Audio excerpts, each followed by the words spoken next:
Sudan is a genocide and an occupation by a UAE-backed militia called the RSF, or the Rapid Support Forces. To understand this, we have to go back to the creation of the United Arab Emirates.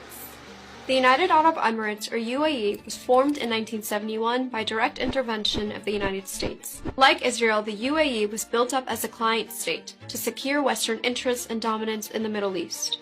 In exchange for protecting U.S. oil routes and acting as a regional enforcer, the Emirati royal families got to enjoy a life of immense luxury.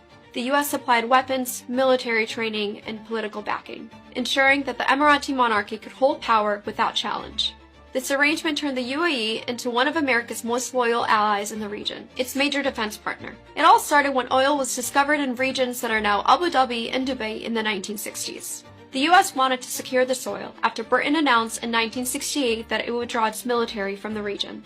Unlike in countries like Afghanistan and Iraq, where the U.S. relied on direct military invasions to secure its interests, in the UAE it took a softer colonial strategy, building up loyal monarchies and securing oil through partnerships with the royal family in exchange for protection and luxury. This allowed the U.S. to transform the UAE into a willing defense arm of its empire, hosting bases, supplying weapons, and protecting power across the Middle East and Africa. So in 1971, the U.S., along with the UK, helped found the Federation of the Seven Emirates, which came to be called the United Arab Emirates. Full citizenship in the UAE was then restricted to people who could trace their lineage back to the royal families.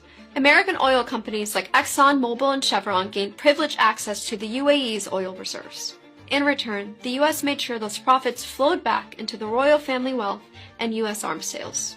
The UAE quickly took a page out of the neo-colonial playbook and sought to expand as an empire through the pillaging of the African continent.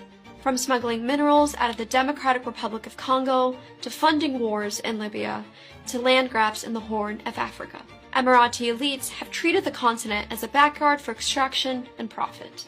Meanwhile, in Sudan, people were rising up against a corrupt regime. In 2018 and 2019, Sudanese masses led a powerful revolution against decades of corruption and mismanagement under previous President Omar al-Bashir. People demanded better standards of living and representative governance. Bashir was eventually removed, but what came after was a fragile transitional period, one filled with hope but also uncertainty. And this is where the UAE saw its opportunity. In 2023, the UAE took advantage of this political power vacuum. It poured weapons, money, fighters, and political backing into the Rapid Support Forces, or the RSF, a private militia stemming out of a previous militia alliance called the Genocide. The RSF launched a violent campaign to seize Sudan by